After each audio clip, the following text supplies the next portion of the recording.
Hey, what is up, everybody? Welcome to What's Better, Raw or Smackdown, Episode 3.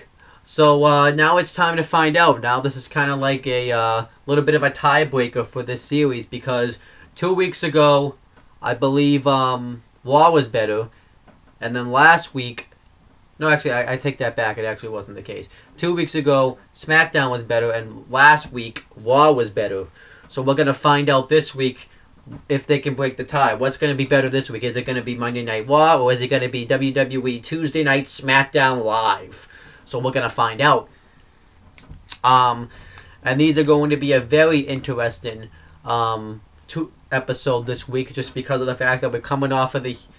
we're very close to getting to Survivor Series, to the build-up of that. And obviously they have this whole thing going where it's going to be Raw versus SmackDown, where they're having pretty much brand supremacy. We're going to find out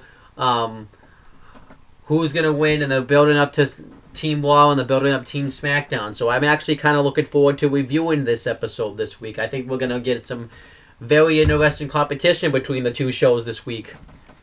Now, obviously, first I am going to be reviewing Raw, considering the fact that it happened first.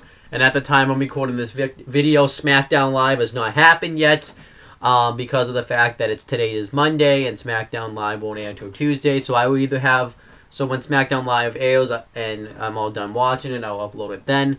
I'll either have this video up either by Tuesday or Wednesday. So we'll have to find out. So you have to wait and see. So, but yeah, let's talk about Raw first. So we had the pre-show. We had the panel of Scott Stanford, Jerry the Kim Lawler.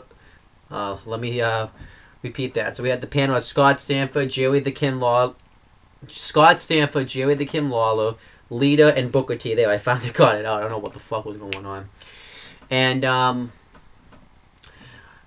the Brian Kendrick was backstage, and he was talking about how everybody loves his theme song because he calls himself the man with a plan.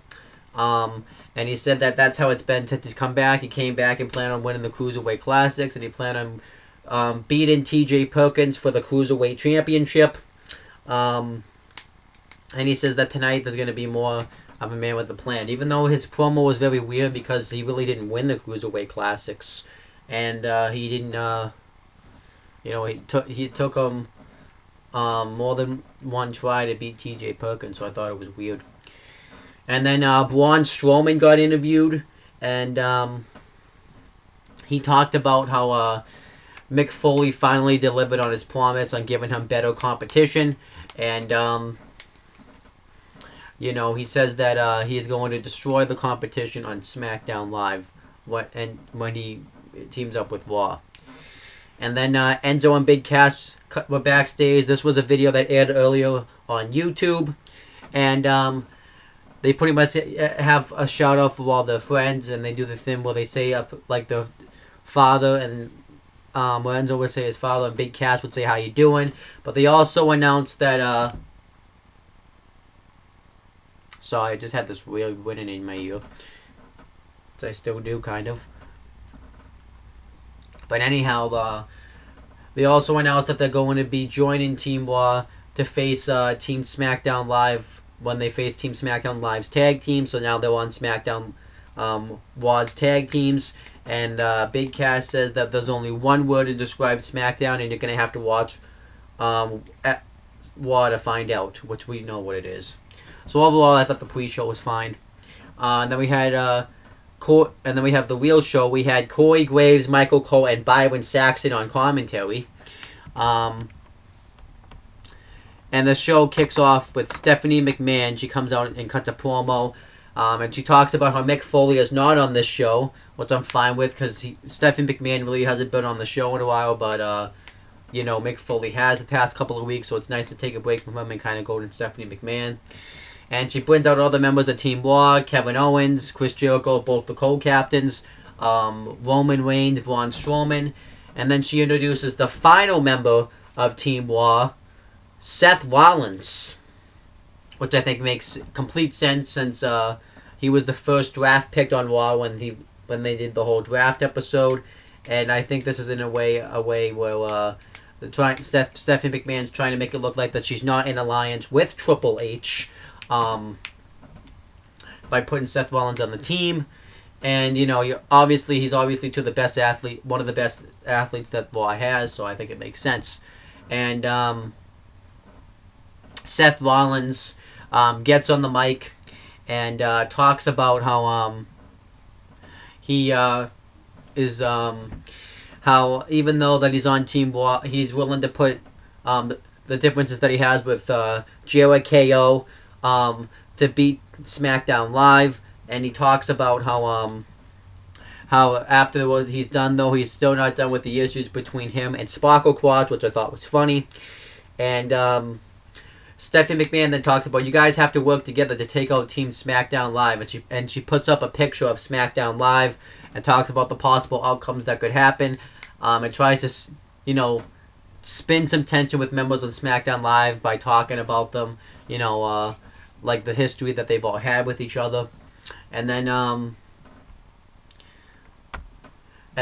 Kevin Owens gets on the mic and Chris Jericho, and they talk about you know, that they've realized that they've made a couple of mistakes and they haven't been able to get along, but pretty much they put themselves over and act really full of themselves by saying that you need to follow our lead because we're the greatest team captains, and you know, Kevin Owens is they're both the WWE Universal Champion, and they say that you have to listen to me, that you should listen to us, and they both say, do you understand what I'm saying to you right now? And Seth Rollins says, we hear you loud and clear, and Rollins attacks them, and Owens and Jericho beats down Seth Rollins, and Roman Reigns and Braun Strowman have a little bit of a face-off, and then Jericho attacks, and then Braun Strowman gets involved, and he tosses Rollins, and he tosses Jericho and manhandles him, and Reigns was brawling with Kevin Owens while this was happening, and then Braun Strowman leaves, and Stephanie McMahon comes back out and says that, you know what, you guys, you guys need to start working together, but if it's you guys need to work together when a Survivor Series comes around, but if this is really how it's gonna be, then we're gonna have a fatal 5-way between all of you guys tonight. And then that was it. Overall, I thought this was actually a really good opening segment. I thought it set the tone for the rest of the night, and I thought it was really good. And it didn't really feel like it lasted too long, and I thought it was really good. And you had the, you know, when you had the build up, and I thought everyone did good. And obviously, I'm glad that they kept kind of they had Rollins do the talking for the faces. Well, I mean, Braun Strowman isn't really face, but you get the idea. So, and then it shows the video package for WWE 205. If you guys didn't know, this is going to be the new show that airs on the network, where it's going to feature the cruiserweights. Now, a question I do have though is if they're going to have, since they're having this show, are the cruiserweights still going to be exclusive to Monday Night Raw? I'm assuming that they would, but this would be like another show, because obviously this whole cruiserweights being on Raw isn't working. They really don't get enough TV time, and they don't get enough time to be featured. So I am all down with them getting their own show, so that way they can finally, you know, have a spot where they can be showcased, and I think that's awesome. Because obviously I heard this is being produced by Triple H. And I think Triple H in real life is pissed that he worked hard setting up this whole Cruiserweight Classics tournament, and he sees the way that the Cruiserweights are being treated on Raw, and he probably wanted to do something about it, and I hope that this benefits the Cruiserweights. And I kind of hope this can really give the Cruiserweights that platform when they can showcase their styles. So, and I hope we can get some nice signees on it too. So yeah, and I think too this is a way too where you can actually, instead of just where the cruiserweights won't be just filler on Raw, they can actually have purpose, they can actually have storylines. So I'm all down with this. I hope it goes somewhere at least. And then we had the cruiserweight match on the show. It was Rich Swann and Sin Cara versus The Brian Kendrick and Noam Dar, who debuted. Now before I talk about his debut,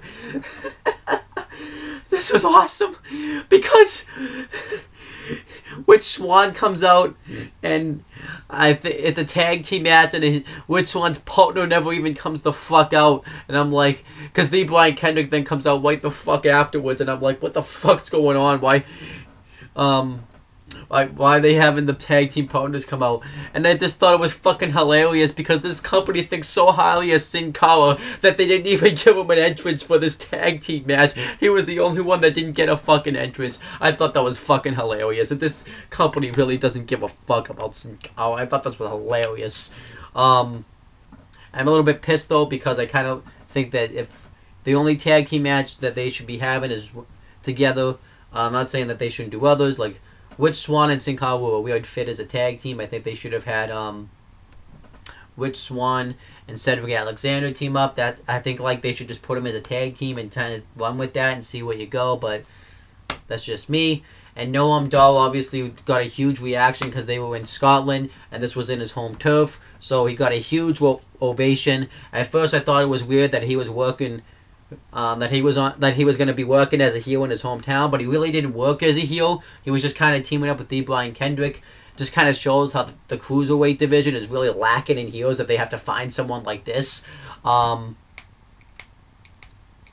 So this was actually a pretty good matchup. It actually got a decent amount of time, and the heels dominate Sin Cara for a while, and then Rich Swann gets the hot tag and goes off on D. Brian Kendrick. And then,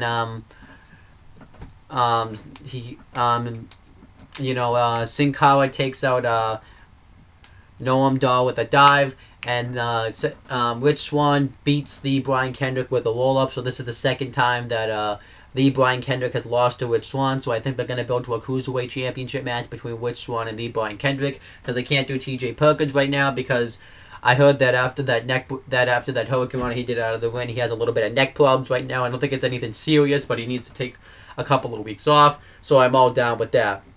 And then afterwards, he talks about how Noam Dar is a loser. He's just like TJ Perkins, where he didn't win the Cruiserweight Classics, and he was the one that lost the tag team match. So I actually like this. This was a nice way to get heat on Brian Kendrick and to kind of showcase Noam Dar. And afterwards, the Brian Kendrick takes a cheap shot at him and starts beating the crap out of him, and then Noam Dar hits an Enziguri and stands tall. So I think Noam Dar is going to be a good addition to the Cruiserweights. From what I saw from him tonight, because this was the first time I've seen him have a match, I think he was really good. I think he was actually pretty good, and I actually kind of can't wait.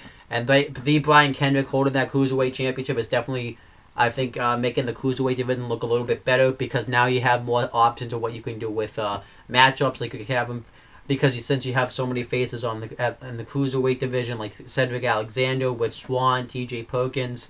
Now you got Noam Dar, and you got the Sin Cara, Lince Dorado. You got a ton of people he can work with. Than if you had the babyface hold it. Eventually, they should stop putting up other heels or maybe making some flips. So we'll have to wait and see. And I don't mean flips like in the Cruiserweights. So then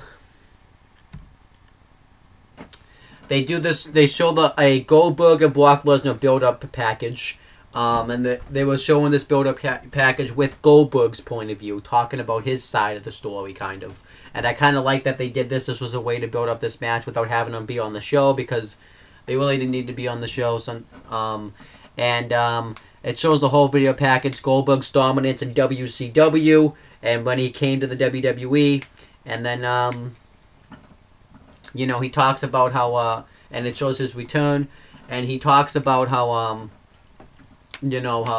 how he came back to be a hero, and he wanted his son and his wife to see what his old man was all about. And it actually shows the line when Brock Lesnar was saying to Goldberg, "Don't have your kids watch this match." And Goldberg says that he made this personal by saying that I insulted his family, his wife and his kid. And he said that originally he just wanted to kick his ass for the sake of kicking his ass, but now he said that he gave him more of a motivation to want to kick his ass. So I thought Goldberg's side of the story was really good. I thought this was a really good video package. And then Stephanie McMahon's backstage, as she's on the phone, and Sami Zayn comes up to her, and she kind of goes like this, and doesn't really pay attention to him at first, which kind of made him look like shit. And then Stephanie McMahon talks about how she doesn't like Sami Zayn because he's all enthusiastic, and he thinks that his music is enthusiastic. She just doesn't like the way he comes off in the ring. He's too energetic. But he said for some odd reason, Mick Foley is considering having you accept Dolph Ziggler's challenge to face him for the Intercontinental Championship. And she doesn't want him to go up against Ziggler for the Intercontinental Championship. And then she says that, but she'll give him a chance to prove himself. And she also wants Raw to win the Intercontinental Championship to Raw. And she says that also Rusev has a reason to go up against Ziggler for the Intercontinental Championship. So she makes a match between Sami Zayn and Rusev. Winner gets to face Dolph Ziggler for the Intercontinental Championship at Survivor Series. I personally didn't like this segment because this made Sami Zayn look like crap. And this is kind of why I don't like Stephanie McMahon as an on-screen authority figure. Because she always has to show everybody up. And she always has to get the last laugh, and I just hate that about Stephanie McMahon. I've always hated that about her. It seems like that she's so full of herself that she won't let herself, that when it's time for her to get made to look bad, it just never happens. She never has any comeuppance. I also hated this because it made Sami Zayn look fucking weak. You know, he was like, okay, yeah, he was like afraid of Stephanie McMahon. And I get it's your boss, but it's like, I don't know. It was just bad. Like, I don't think you should be afraid of your boss. If your boss is treating you like shit and calling you a piece of shit, you should stick up for yourself. Unless they're doing it in a good way, but. So then the New Day addresses Team Raw's tag teams to go up against, SmackDown's live tag teams at Survivor Series. Now, obviously, I should mention that the tag teams that are going to be going up against Team SmackDown Live, they've fully announced them. It's going to be the New Day, all 3 members. It looks like, I think, because it's a 5-on-5, and I think it's but it's going to be the New Day. Obviously, Enzo and Big Cass, Luke Gallows and Carl Anderson, the Club. Cesaro and Sheamus, and the Golden Truth. But it is going to change later on. And then, Sheamus said, you know, and the New Day doesn't come out at first, and Sheamus says, you know what, if our team captains didn't bother showing up, I'm just going to take this thing myself. And then Sheamus and Cesaro start getting into it. And Sheamus insults Scotland, talks about how it's a shit city, and makes fun of it completely. It says that, says that with the New Day lead in this team, we have more of a chance of beating Team SmackDown than they do of. We have as much of a chance, I should say, of beating Team SmackDown than they do of winning some sort of title for sports. And then Cesaro says that they don't like you very much here, just like in the United States. And then Cesaro and Sheamus start arguing with each other, and then Enzo Amore says that that there's other things that you need to worry about, like for one, the sun, and 2, getting your ass kicked and all that stuff. So they get into an exchange, and Sheamus and Luke Gallows was laughing at him, and Sheamus says, "Look who's laughing after you got your ass kicked in the Trick or Street fight by him." And Luke Gallows says that he will make him to watch his mouth, or he'll make him get twisted like a toothpick or something like that. And then Cesaro says, "Nice comeback, nerd." And then she says, "What you should have called him was the Red Rooster," which I thought was a nice reference. And then Sheamus and Cesaro start arguing, and then Goldust says, "Why doesn't everybody take a deep breath?" And then Sheamus says, "Get out of my face," and he gets all scared. And Sheamus says, "You know what? I don't want anything to do with this. I'm leaving." So he was going to quit the team. And then the New Day come out, and they came out in Scotland outfits, and with Scotland music. And Xavier Woods had bandpipes. And Kofi Kingston says, "What? You didn't even sound like you were playing these bandpipes." Like, well, these aren't easy to play.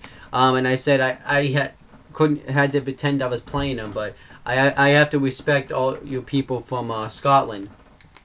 And Kofi then says, "Sheamus, what are you doing, man?" He's like, "I'm done. I'm quitting this team. It's a team."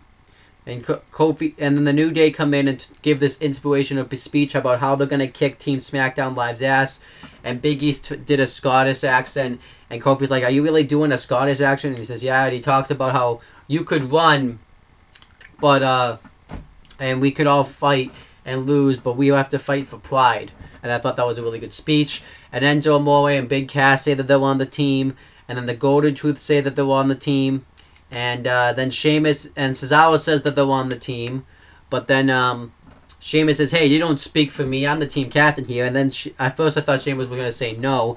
But Sheamus says they're on the team because they do have a future rematch for the WWE Raw Tag Team Championships. And then Luke Gallows and Carl Anderson say that they really don't want any part of this. That this team is being won by a bunch of jokes like the New Day, which gives us more of a possible chance. And he talks about how the way they're dressed, and then Luke and actually not Luke Gallows didn't say this, but Carl Anderson says this, and Luke Gallows grabs the sword and says that it was a toy sword, by the way, that the first chance that they get, they're gonna stab each and every one of Team Raw's team member of Team Raw in the back the first chance they get, and then they drop the sword and. Yeah, that was about it. And they also said they want to do this too. They want to take out teams like the Hype Bros and like Beauty and the Man Beast. And that was really about it. And also too, the New Day did say that they had a special request for a match, and it was against you guys. And that was really it. I thought this was a fun segment. I thought everybody was fun. This was fun. I thought this was good. I had a lot of fun watching this segment. I thought Enzo and Cass shined. I thought Sheamus and Cesaro shined. I thought Luke Gallows and Carl Anderson did good, and the New Day were funny, and the Golden Truth were pretty good. They were just kind of afterthoughts here, but I thought they were okay. So this was fun. So then we had the tag team match. It was Kofi Kingston and Big E with Xavier Woods versus Luke Gallows and Carl Anderson. And obviously, Kingston and Big E had to wrestle in the Scottish uniforms, which I thought kind of looked awkward. And Kofi and Big E dominate the matchup, and then Gallows and Anderson get the heat on Big E, which I thought was kind of awkward just because of the fact that Big E should be a hot tag guy, not the guy that you get the heat on, but whatever. And then Kofi Kingston gets the hot tag and starts going off on both Gallows and Anderson, and they go to hit the midnight hour on them, but then Gallows and Anderson interfere, and they hit the Magic Killer on Big E for the win. This match was fine, but it kind of seemed odd, like I said, that the Big E was taking the heat and Kofi Kingston was the guy getting the hot tag. And also the finish came off really weird. It was kind of like they didn't really know what they were doing at the end, so I thought that was weird. But overall, the match was fine. This was obviously, I've seen, out of the 3 matches I've seen them have, I think this was the weakest out of the 3. And then the Golden Truth is backstage, and Goldust is all hyped up that he gets to be on Team Raw and represent Raw when they go up against SmackDown. But then R-Truth tells him that, what if we... Well, I wanted to tell you about that. What if we took a vacation instead? And Goldust is like, what are you talking about? So pretty much he's traded their spot for Team Raw to spend time in Puerto Rico. And pretty much this was a scam by the Shining Stars so they could take the spot on Team Raw. So Goldust is upset about this, so he wants to settle this. So I could see where this was going. It was goofy. It was dumb. And then it shows the Goldust and Brock Lesnar... Not the Goldust, sorry, my bad. The Goldberg and Brock Lesnar build up again, this time with Brock Lesnar's point of view. And this was good. You know, I thought Brock Lesnar was way better than Goldberg. He actually, I'm not gonna fault though, because Goldberg didn't really get to say a whole lot in his. It was mainly just showing a repackage of what happened. Brock Lesnar's wasn't. And this was more of a build-up. Brock Lesnar was talking about how, that he, when Goldberg challenged him to a match, it was going to be the biggest mistake he ever made in his life, and he talked about how he was an idiot for setting up this match, and he talks about how when Goldberg beat him the first time, he didn't give a shit about wrestling. Then he was ready to go on in the other sports venue, into other interests, which I love that he said that, because that makes it so realistic. and Paul Heyman talked about how you know, everyone's been trying to be this big hero. The Rock had failed, and he had sent when Brock Lesnar was a rookie, and he had sent him off into Hollywood. Undertaker had failed when he had conquered a streak, which I'm still mad about. And everyone was expecting Super Cena, John Cena, to step up, but then Brock Lesnar was the kryptonite, and everybody was expecting Randy Orton to succeed, but he ended up, but a few elbows put that dream to rest. And you know, Brock Lesnar even said that his kids should stay at home because he doesn't give a fuck about what he does to him. He's not going to take it easy on him. And Brock Lesnar says that his kids should just stay at home and hope and pray, and wait until his father gets home to see him, hopefully. And this was great. I loved this. This was awesome. And then afterwards, Jericho is backstage, and Chris Jericho is pissed about that Braun Strowman manhandled him the way he did. And then and he wants to give him a piece of his mind, but Kevin Owens said, hey, maybe this guy could be an ally, and we can put him on our side. And he said that he couldn't just be on our side for a Survivor Series, but he could to go against Team Smackdown Live, but he could be on our side for the future purposes. And then Jericho just storms into his locker room and goes to give him a piece of his mind, but Kevin Owens cuts him off and says that, you know, we really think that you're a big, strong guy, and we just all want to be on the same page so that way we can take out SmackDown, and maybe we can all work together tonight to take out Roman Reigns and Seth Rollins. And then, you know, Owens said, and we think that you're a decent guy. And then Owens asked, like, whose team he's on. You're on Team Jericho. And then Braun Strowman says that he's on Team Braun. And I thought this was a good segment here. You know, you got showcasing Braun Strowman, making him look strong. So I thought that was good. And then afterwards, Jericho puts him on the list. So I thought that was funny. And, you know, and you're making Braun Strowman not have any alliances. Then you have the makeover of Emelina. Well, the makeover of Emma to Emelina. These is crap. The fact that they're going to make Emma this whore into Emelina is just terrible. I hate that. Just come up. Why can't she just be booked as a serious wrestler? I don't get it. It's just terrible. And then we had the Golden Truth versus the Shining Stars. And this was the Survivor Series qualifying match. This was to decide which of the two teams was going to be on the Team Raw's tag teams to face Team SmackDown's live tag teams. So I thought, in a sense, that made sense, but I just really didn't care. The Shining Stars get the heat on R-Truth, and then R-Truth tags in Goldust for the hot tag, and then I believe Primo shows them this the pamphlet for the whole Puerto Rico thing, and then Goldust just rips it up, and R-Truth takes him out of the ring. And Epico rolls up Goldust for the victory. It could have been or it could have been vice versa, but I really wasn't paying much attention. So now the Shining Stars are taking the Golden Truth's place on Team Raw. Now I'm kind of mad about it because I don't really think Shining Stars are a good team. I mean, the Primo and Epico are a good team, but no, not with this gimmick. I think the Golden Truth should have just been on the team because they've been a little bit better.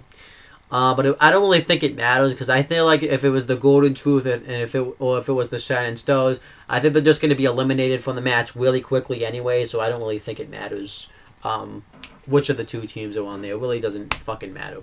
And then you have Team Raw Women's announcement. This was to announce which members of Team Raw are going to be going up against Team SmackDown Live's women. And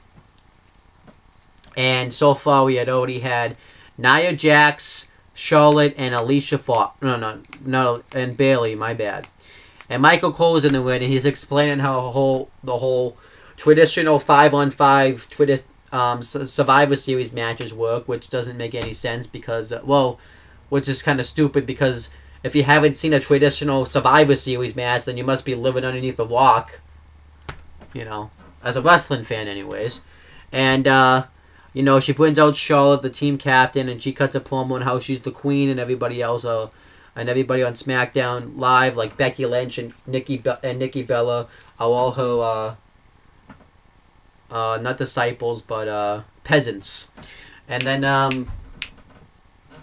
then Nia Jax comes out, and you know, Nia Jax says when Charlotte had been talking about Nia Jax destroyed Bayley, but she said she did it on her terms, not hers. And she said that she's going to do the same thing when she destroys SmackDown's live woman. And then Charlotte then brings out the next team, and it ends up being Alicia Fox. And Alicia Fox and Michael Cole asked Alicia if she could put her differences aside with Nia Jax, even though they only had like a 1 fucking week feud, which doesn't make any fucking sense. But if she could put aside her issues with Nia Jax to work together to take out Team SmackDown Live, and she makes a Hollywood reference saying that she can.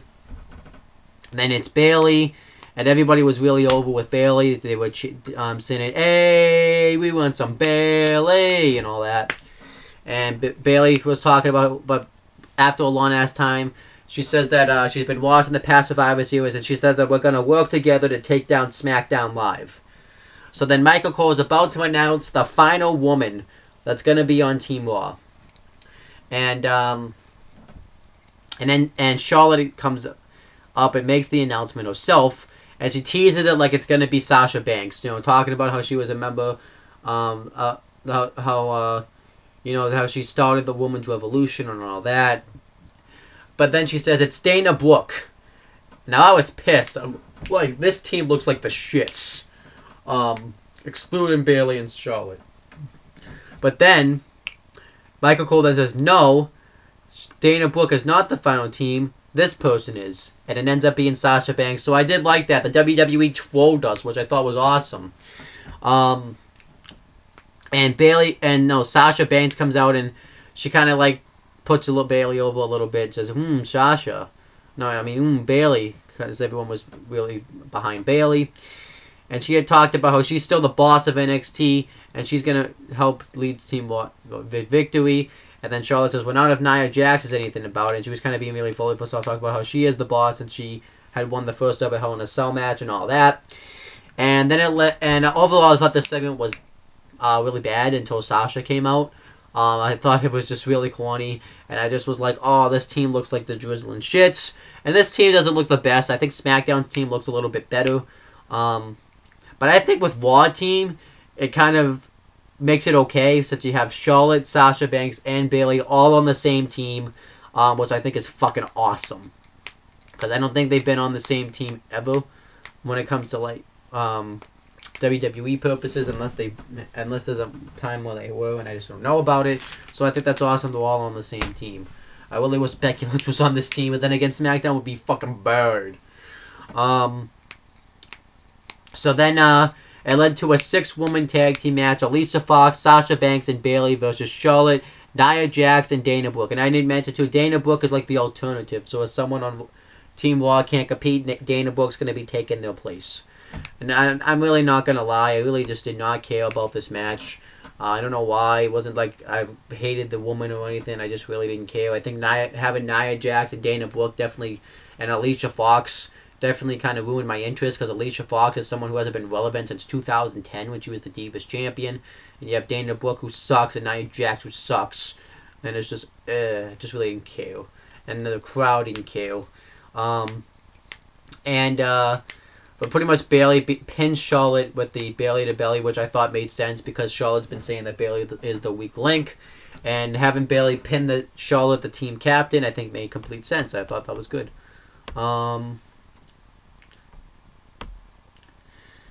Next was Seth Rollins got interviewed and talks about how he was surprised that he was on Team Raw, but he's getting a future championship opportunity because of it.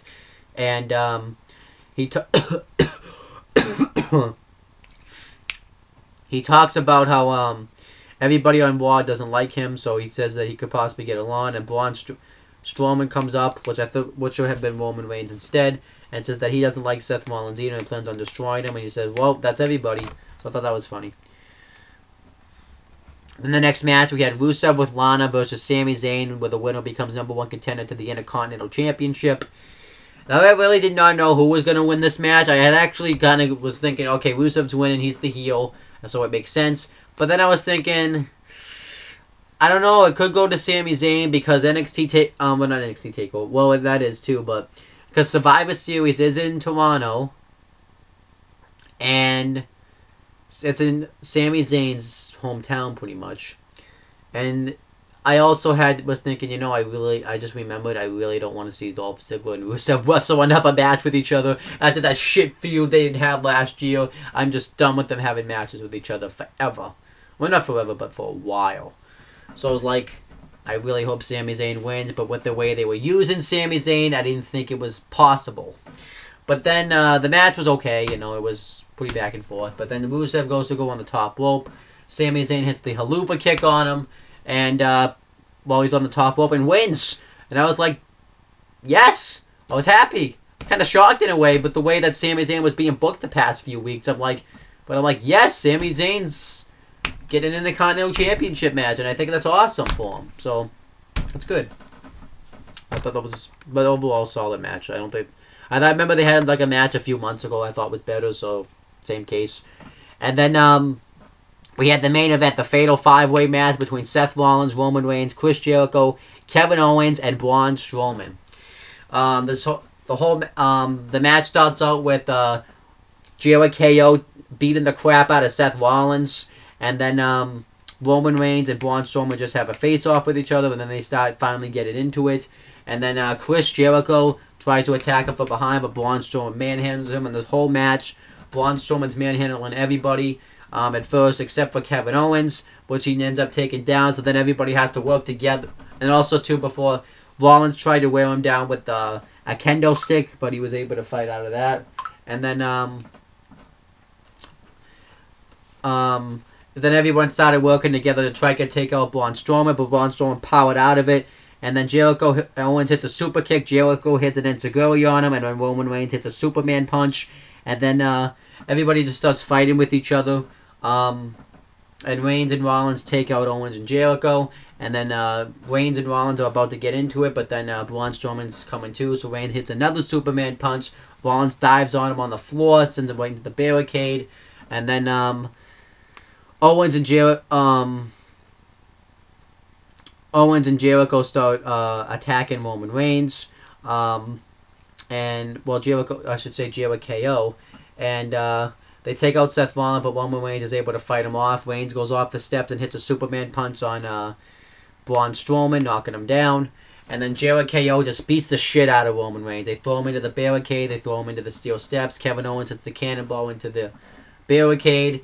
And then they go on the Reigns, and then he goes to do the same thing to Rollins, but Rollins is able to fight out of it. And then Seth Rollins fights and takes out Jericho. He powerbombs Jericho through a table that he had brought out while Braun Strowman was on it. And then he gets Owens in the win, starts hitting all his moves on him. He hits a pedigree. You think that Rollins is going to pin Owens, but then Jericho pulls the referee out of the win. So then Rollins hits a suicide dive on Jericho, and then he pretty much hits the pedigree on Jericho. But then Kevin Owens breaks up the pinfall, and Roman Reigns hits and knocks Rollins out of the ring. And then Roman Reigns hits the Superman punch on Kevin Owens. He's too weak. He ends up taking himself out of the ring.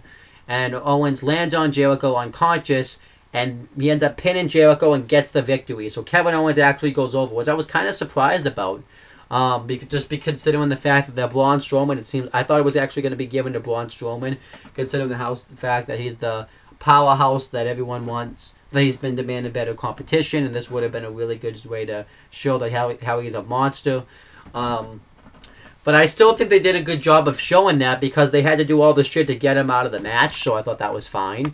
You know, I think Owens makes sense to win since he's one of the co-captains, and he is the WWE Universal Champion. So I thought Owens was fine to make sense. I was actually kind of shocked that he won, so I was fine with that. And you had the right guy take the pin. I think Chris Jericho was the right guy to take the pin, just because of the fact that it's gonna hurt. It would have well, actually, it was either Jericho or Rollins. You don't want to have Kevin Owens eat the pinfall since he's the champ.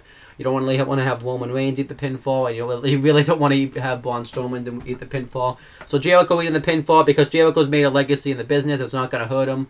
It's not gonna benefit him if he wins either. So it's fine with him taking the pinfall. And overall, I thought Raw was a good show this week. Now, I was going to come on here and say it was a great show because I really did have fun watching it. I thought the first couple of hours were really great, but that last hour just really dragged on at the end. When it got to, like, the Golden Truth versus the Shining Stars and the whole women's matches, it was just like, and the whole, even the Rusev-Sami Zayn match was a good match, but it kind of dragged on itself.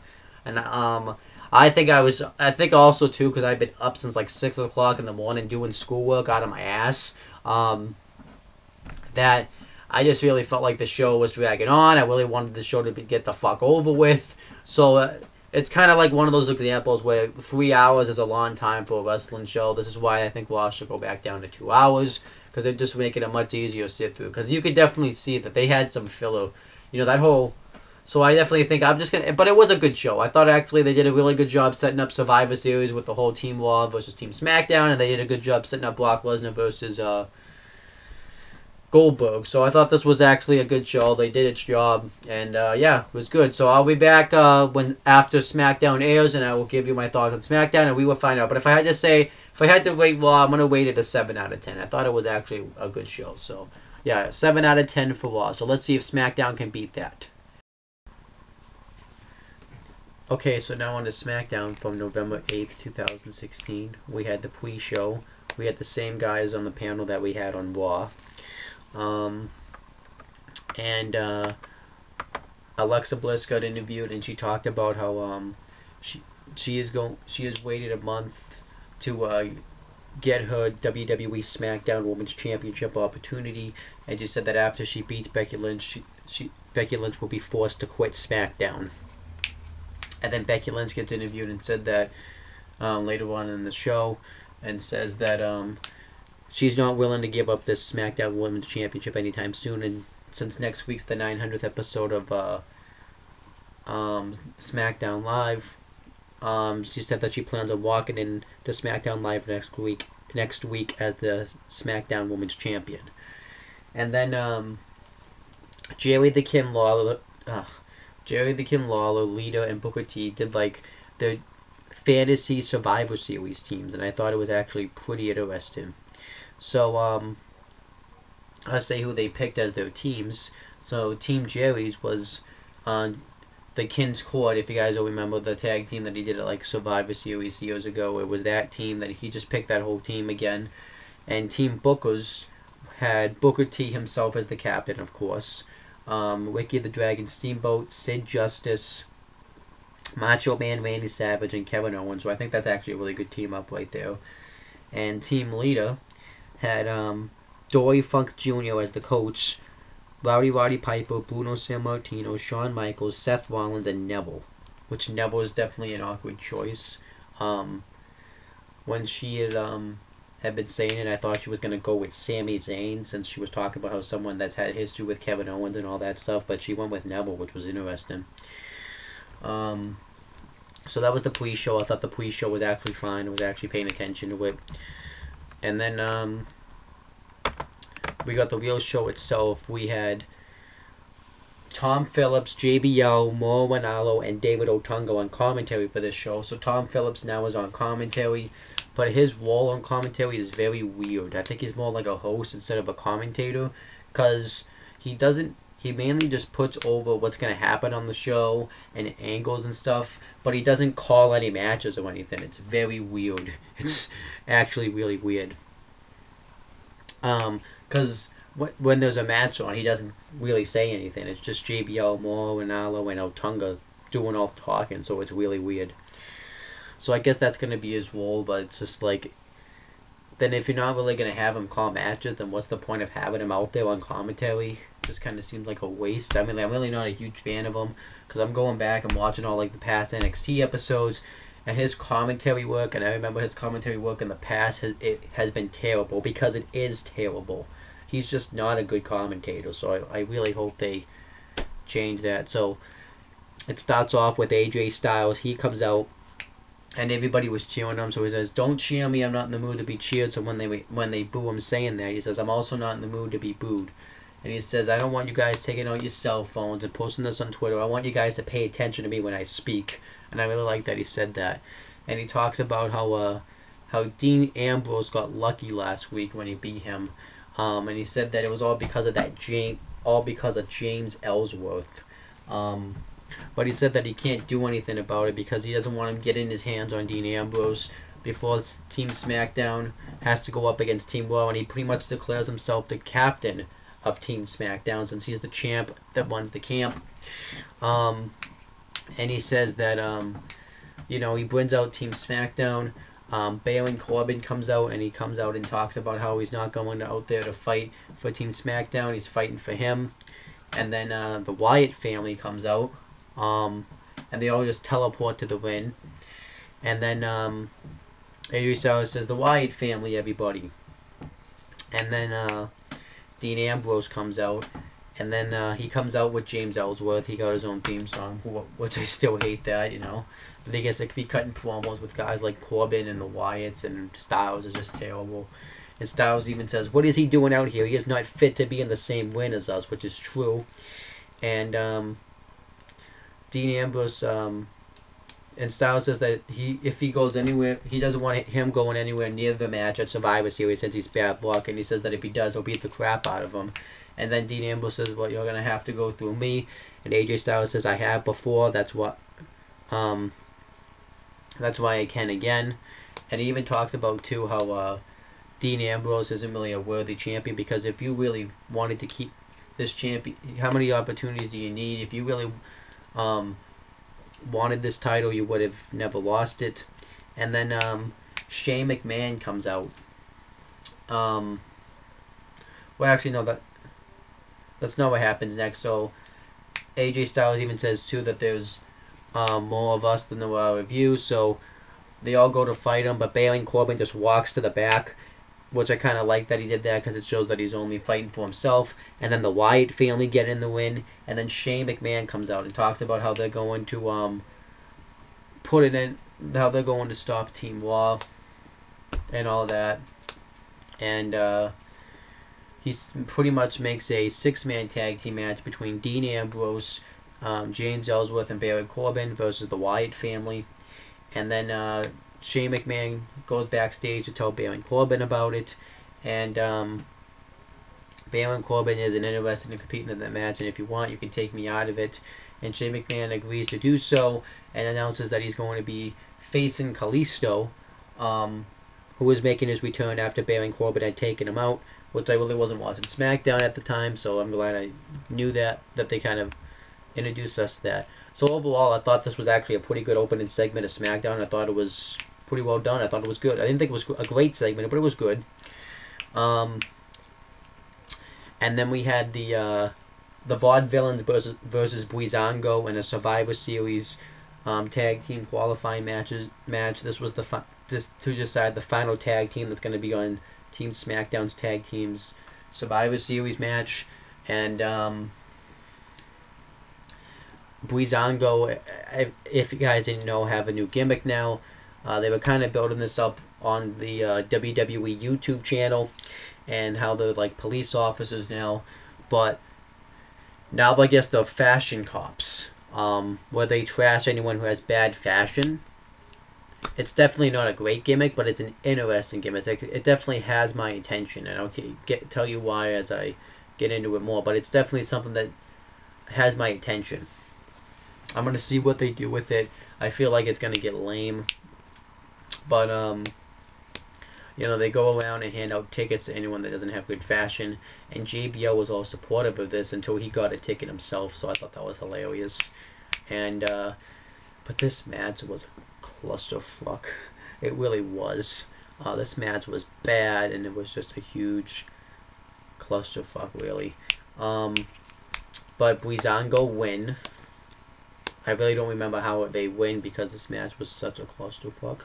So, but Breezango win and they qualify. It does make sense just because they they're revamping their gimmicks and all that, so I'm actually fine with them going over because it makes sense since they just came back with this new gimmick. You don't want to have them lose. I really wish the Vaudevillains were on the team, but I really am fine with the teams that are on SmackDown. For the tag team side of things, you have good, solid tag teams on the team, and I'm actually down with that, so that's good. And then we had the, it shows a video package hyping up the 900th episode of SmackDown. I can't believe it's actually going to be the 900th episode of SmackDown. It's kind of crazy. It doesn't really feel that way.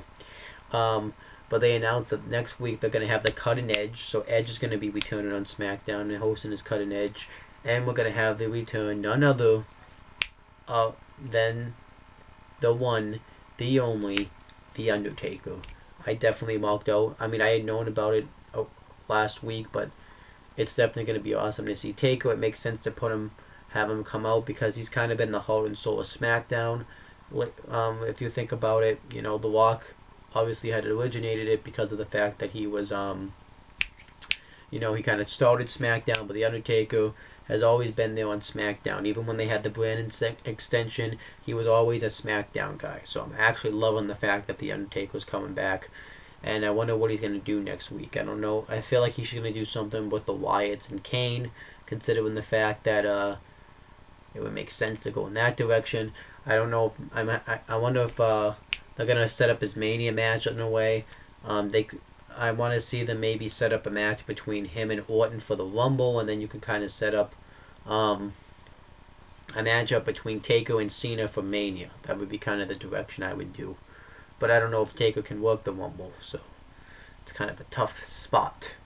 And I guarantee you, Undertaker next week will not be coming out in crutches because everyone's been saying that he's on crutches now. But the thing is, everyone that forgets about the Undertaker is I'm not saying this because being a Taker milk, but I'm saying this because it's legit. He's a huge troll. He always purposely posts the pictures of himself looking like crap, making you think that he can't wrestle. To fool everybody, and I just love that he does that. But yeah, so I can't wait for the 900th episode of SmackDown Live. It's going to be awesome. Then we had Natalya versus Naomi with Nikki Bella on commentary. It's whatever. This match also was a clusterfuck. So Tom Phillips wasn't on commentary. Anytime they had a guest commentator, Tom Phillips wouldn't be on commentary, which really isn't a huge loss because he doesn't say anything anyways. And then, so yeah, I really didn't pay attention. The match was just, I don't know. The Carmella comes out, and this is kind of when it started to become a huge clusterfuck. And Nikki Bella and her start getting into it, but Natalya is trying to break it up, being the coach. She has this whistle now where she blows into it, but Nikki Bella just shoves her aside like a bag of crap. And what should have been a disqualification because the ref saw it, which was weird. And she lays out Carmella with a forearm, and Natalya tells Nikki Bella to stop. And Natalya's about to be counted out, but she gets back in the ring just in time, and Naomi beats her with the roll-up, and the baby faces are all happy about it. This match, like I said, was another clusterfuck. And then we had Dean Ambrose and James Ellsworth backstage, and they were all concerned about who their tag team partner was going to be. James Ellsworth is terrible, and I forgot to mention, too, that James Ellsworth had whispered in Shane McMahon's ear, and he's also going to be Team SmackDown's mascot. That just shows that he's a comedy character right there. And I actually have been thinking, I feel like James Ellsworth is going to win the Rumble. He's going to win the Royal Rumble match and go on to WrestleMania to face somebody for the WWE title, probably AJ Styles for the WWE World Championship. And I would hate that, but it would make sense just because seems like to be the most over guy right now in the company, so it's just like, but I really don't want to see that. But Daniel Bryan comes up and says that he found them a tag team partner, and he has history with the Wilds, and he loves fire, and it ends up being Kane. And James Ellsworth asks, do you have any a strategy for this match? And Kane says, just stay on the apron and don't tag in. So yeah, there's that. I guess Kane makes sense though, because he's been feuding with the Wyatt family as of late, so Kane does make sense. Then the next match, it was Baron Corbin versus Kalisto. I guess it's good to see Kalisto back on in the WWE since he's been gone for a while. But you know, I don't hate Kalisto. I think he's really talented in the ring, but I'm not a huge fan of him, especially after his U.S. title reign. So it's just really don't care that much about Kalisto. And this match never really got started. But when Kalisto gets in the ring, Baron Corbin lays him out with a clothesline, beats the crap out of him, throws him out of the ring. And I actually thought that Baron Corbin was just going to beat him up again, which would have been kind of stupid since this is Kalisto's return to SmackDown. And then Baron Corbin goes to get out of the ring, and he trips getting out of the ring. And breaks his ankle. Well, it breaks his leg, I guess, and he hurts himself. Now, at first I thought this was a botch, and I was laughing hysterically just because he just botched getting out of the ring. It was like Sin Cara level botch when the Mystico version, and then and it kind of reminded me in a way of Psycho Sid's botch in WCW in a sense, and it also kind of reminded me in a way of maybe when Vince McMahon tore his quads getting into the ring at the Rumble in 2005. But it was just... But it was planned, though, because they did do stuff with it, but it was still hilarious. And Kalisto drop kicks his leg into the steel steps, and then afterwards he goes up on the top rope and he hits a splash off the ropes right onto Baron Corbin's leg, so Baron Corbin ends up getting injured. And they do more with that later. In a sense, I didn't mind this just because they're trying to, I guess, further advance the feud between Kalisto and Baron Corbin. I'm really not interested in a Kalisto-Baron Corbin feud. And it was just kind of like a weird way that it happened. So it was like awkward, but I get what they were going for. So as long as I get what they were going for, I guess it's okay. And then Alexa Bliss, they showed Alexa Bliss's and Becky Lynch's video package in the feud. It shows Becky Lynch winning the SmackDown Women's title, Alexa Bliss becoming #1 contender for it. When she was supposed to have a shot at No Mercy, Becky Lynch got injured, and Alexa Bliss and Becky Lynch, when Becky Lynch returned, and Alexa Bliss was talking about how she should have had a title shot all along, and it was actually really good. The one thing they can knock out of the park is these video packages, because they make these look like good feuds, which I'm not going to say this was really a bad feud. It was just a passable feud, but this made it look like so much better than what it was. So then we had the SmackDown Women's Championship match. SmackDown Women's Champion Becky Lynch versus Alexa Bliss. Before the match started, they did a backstage segment with Shane McMahon and Daniel Bryan, and they have like the teams of both Raw and SmackDown written down on a whiteboard, and we find out that Baron Corbin cannot compete at Survivor Series because of the fact that he was taken out and injured, so they have to find somebody new. So yeah, that was about it. They do more with it after this match, but this match actually was a good match. I think I actually thought it was actually a pretty good match. I was into it. That's why I would say maybe the match of the night, but that kind of really isn't saying much, so there really wasn't that much of good matches tonight. But I'd say this was the match of the night. And Alexa Bliss really dominated, really worked on the left arm of Becky Lynch, and then Becky Lynch started to make her comeback. She hit the Bex Plus. And then she went to hit it off the top rope, but Alexa Bliss countered, went for a DDT, but Becky Lynch countered, and then Becky Lynch got hit with the DDT, was able to kick out of it, and then Alexa Bliss hit a double stomp and then a backflip double stomp on Becky Lynch, kicked out of that. Then eventually they both started exchanging roll-ups on each other, and then eventually Becky Lynch gets Alexa Bliss into the disarmer, and originally Alexa Bliss gets her hand on the rope, but then Becky Lynch pulls her away, and then Alexa Bliss ends up tapping out. However, Alexa Bliss's foot was on the ropes, and the referee didn't see it, so Becky Lynch retains the championship, and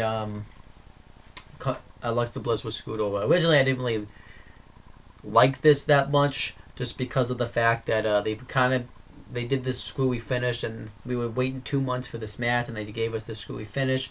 But I actually don't really mind it now, kind of thinking about it, because TLC is in a couple of weeks, And I think they could just do a rematch of this between Blix and Becky Lynch if they did a stipulation, like maybe a ladder match or a chair match or maybe even a tables match or something like that. I really wouldn't complain about it because it really just kind of wouldn't really make any sense. And I don't really know who else could really go against Becky Lynch right now because you got Carmelo and Nikki Bella who are busy. Natalia, they just kind of done too much damage to her character.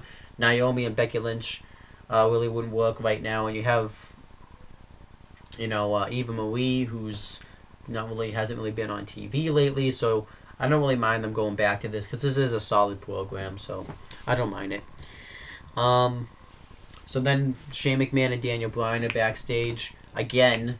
It kind of cuts back to it, and Shane McMahon gives Bryan a list of the SmackDown Live roster and tells him he can pick anybody that he wants and to add them to the team. So remember that because that becomes very, very important. So then we had Apollo Crews versus Kurt Hawkins. Kurt Hawkins didn't even get an entrance, which was kind of weird. So they kind of took this gimmick that he has and kind of flushed it down the toilet. Because he just kind of seems like he's another wrestler on the roster now, which is stupid. But this match was okay. Nothing fancy.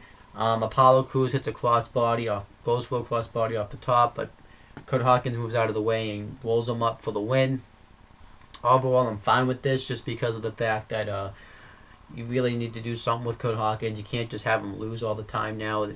Then it's like you wasted 2 months, and they could just do this match again in Survivor Series and have Apollo Crews win. So it's whatever. This was so-so. Then I also forgot to mention too during the backstage segment between Shane McMahon and Daniel Bryan, the Miz and Maurice had come up, and they had Miz didn't say anything, but Maurice said that why would you risk putting the Intercontinental Championship on the line, the possibility that it could go to Raw. And Daniel Bryan says, well, he has faith in Dolph Ziggler and says that he could possibly win. And, then you have Daniel Bryan make the announcement, too, that it's brand versus brand warfare. So he announces that the Cruiserweight Championship is going to have that same thing, where the Brian Kendrick's going to defend the title against Kalisto. And if Kalisto wins, he gets the Cruiserweight title, and the entire Cruiserweight division can go to SmackDown Live. Which I think would be better if the Cruiserweights go to SmackDown, considering the fact that they have that Cruiserweight show following SmackDown. It would make sense. And you also have, the Cruiserweights, and you also, the Cruiserweights, I think, would get better exposure, because on Raw, they just kind of seem like they're in that filler shot. I think they would get more exposure on SmackDown. And you can give the Intercontinental Championship to Sami Zayn. The only problem is, though, is it would leave a lot of guys kind of out of the fold that are mid-carders on SmackDown Live, because they can't fight for the Cruiserweight belt, because it's only people that are 205 pounds. So you kind of have that problem. But I think the Cruiserweights going to SmackDown would be better for them. Then if Raw has 2 mid-card belts, like with the IC in the US, then you have a problem. But, I really wouldn't complain about it either. Really wouldn't. So it's definitely a lot of options there. Then you had Dolph Ziggler get interviewed, and he talked about how he's looking forward to defending his Intercontinental Championship next week, and he finally gets to defend it and all that stuff. So that was good. Then we had the main event, the Wyatt family versus Kane, James Ellsworth, and Daniel Bryan, with AJ Styles on commentary. So Tom Phillips was on commentary for this match either. Now I noticed a lot of things that were very different in this match on this week's SmackDown was the stuff going on with Randy Orton. Because tonight he actually came out with the Wyatt family. When they teleported to the ring, he was with them. Tonight he came out with Bray Wyatt and Luke Harper. I thought that was good. That they're trying to make it look like that he's with Bray Wyatt. However, I still think this is possibly a ruse, because this was the same fate that happened with Daniel Bryan when he joined. He even had the Wyatt family gear on. So I wouldn't be shocked if Randy Orton ended up at Survivor Series turning on Bray Wyatt, or he did it at TLC. But this match was just an alright match. It really wasn't anything special. They dominate Kane for a while, and then Dean Ambrose gets the hot tag. Actually, in my notes, I accidentally wrote Daniel Bryan instead of Dean Ambrose. I don't know why I did that. I'm going to fix that. thought it was dumb. But anyhow, so and then Dean Ambrose gets the hot tag, and hits all his moves on Wyatt, hits a suicide dive on Orton, and boy Wyatt takes everybody out. But then he gets taken out when he goes for his rebound clothesline, and hits a double clothesline on Ambrose and Wyatt. James Ellsworth tags himself in. And they made like a big deal about it. It's just this guy just sucks. I don't know what people see in this guy. He blows. And he goes for the no chin music, but Wyatt hits his sister Abigail on him for the win. And then afterwards, and Kane and Luke Harper also had fought to the back, so they were gone after this. But also, too, Ambrose, it's just the Wyatt family and Orton, Wyatt, and AJ Styles. So they were all just going to beat down Dean Ambrose, but Shane McMahon came out and told him to stop. And then Daniel Bryan comes out and says, you know, you could, you said I could pick anybody from this list, and he teases it like it's going to be him. But then Daniel Bryan says, but I can't wrestle. So he picks Shane McMahon. He has Shane McMahon go in, and he wants Shane McMahon to be the final guy on SmackDown. And he does the yes chant and pretty much says yes. So Shane McMahon is taking Baron Corbin's spot. And I'm fine with this because Shane McMahon being on the team makes sense. You know, he can actually work a match, so it's cool. And I think SmackDown's team looked really good, and Raw's team looked really good. I think both, you know, I was originally thinking going into this match that I think SmackDown's woman is about the same talent-wise. You have a couple of women on Raw I don't care about, like Alicia Fox and Nia Jax, but then you got Bayley, Charlotte, and Sasha Banks, and all of them in a team kind of equals that out. You know,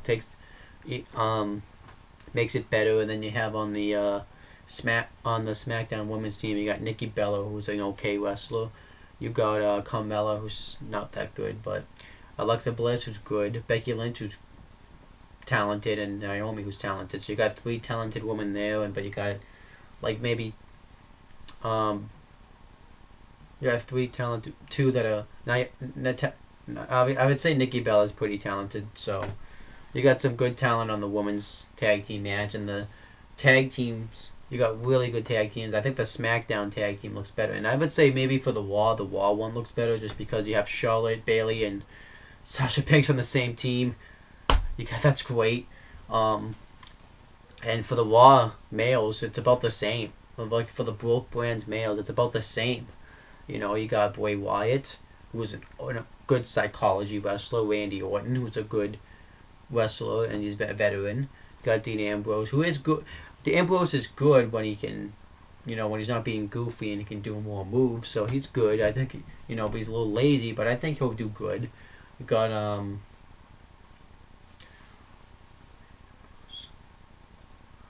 AJ Styles, who's great. You know, the WWE World Champion has a lot of momentum, and you got Shane McMahon now, a guy from the past, and a guy that's a huge star right now in that match. And then on the Raw side, you got Braun Strowman, who's a physical brute, who's been dominant, and you got Roman Reigns, who's a solid wrestler. You know, everyone says that he can't wrestle, but I think that he can. You got Chris Jericho and Kevin Owens, who are great in their own right, and now we got Seth Rollins. So I'd say I can't wait to see these Survivor Series tag team matches. I'm really looking forward to Survivor Series. Only gripe I have about it, though, is it doesn't really feel like it's the 30th annual of Survivor Series. It really doesn't, and that's kind of a shame. You know, this pay-per-view has been around for 30 years, and I'm making it feel special.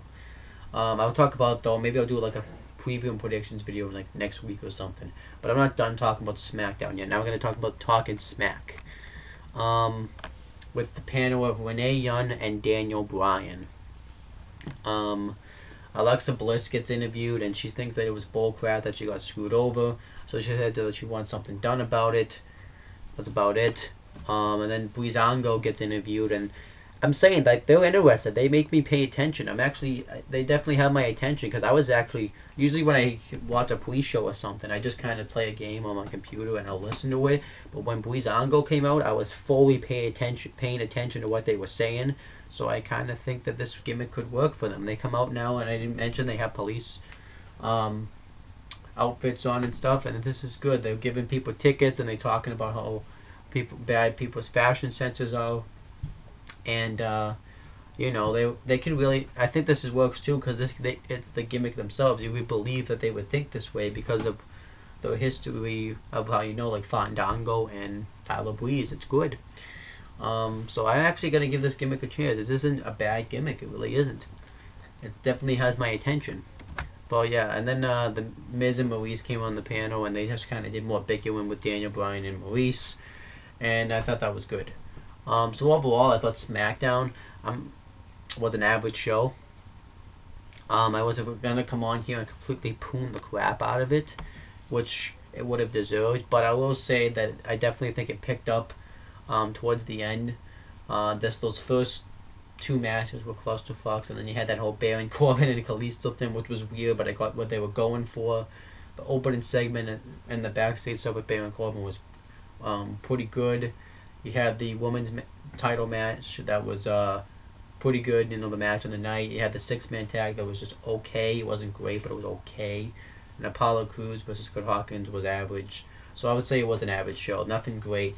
I definitely was disappointed with it because I thought I was going to get such a better show like I did with Raw, but I'd say it was definitely an average show. So I would rate it maybe a 6 out of 10. So I would say Raw beat SmackDown this week. So yeah, that's about it. So we're going to have to wait and see what happens next week. I fully expect SmackDown to win next week just because they have a big show coming up, and Raw does and doesn't, but SmackDown's show is going to be bigger next week, so I think SmackDown will win next week.